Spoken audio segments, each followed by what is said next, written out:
Anggota tim hukum Ganjar Mahfud, Lutfi Zayid, saling sindir dengan Ketua Tim Pembela Prabowo Gibran Yusril Iza Mahendra dalam sidang lanjutan sengketa hasil pemilihan Presiden 2024 di Mahkamah Konstitusi Selasa 2 April 2024.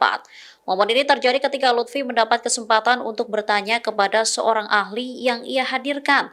Ia lantas menyinggung pernyataan Yusril soal putusan MK nomor 90 tahun 2023 yang mengubah syarat pencalonan presiden dan wakil presiden. Mengklarifikasi hal itu, Yusril merasa tengah diadu domba oleh kubu 03. Kemudian saya ingin juga klarifikasi dari sehubungan dengan omongan Pak Lutfi Yazid. Itu mengatakan begini, bahwa putusan Mahkamah Konstitusi nomor 90 itu adalah satu putusan yang problematik. Dan tidak ada orang yang mengatakan tidak problematik sampai hari ini.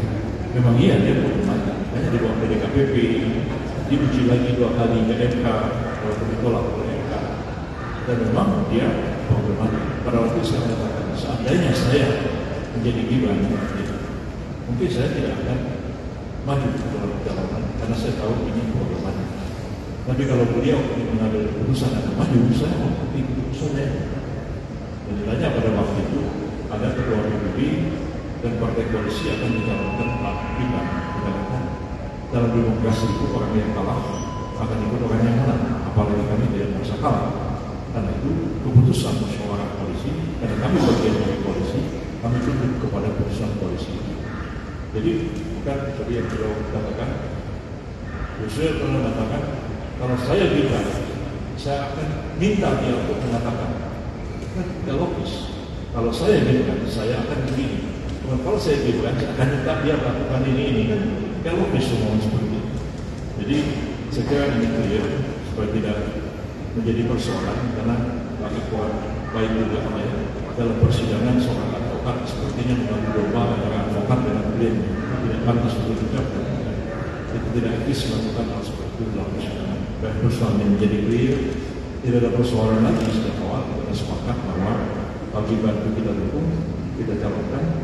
Bahkan ketika beliau datang ke rumah pun mengatakan sekarang saya akan siap untuk membantu aspek-aspek hukum yang sepanjang pencalonan Pak Gibran dalam Pilpres ini.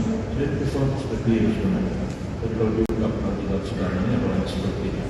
Membuat konflik antara klien dengan advokat, saya kira memang tidak mestinya harus dilakukan semacam itu. Tapi saya akan diam saja bersama. Terima kasih. Download Tribun X sekarang, menghadirkan lokal menjadi Indonesia.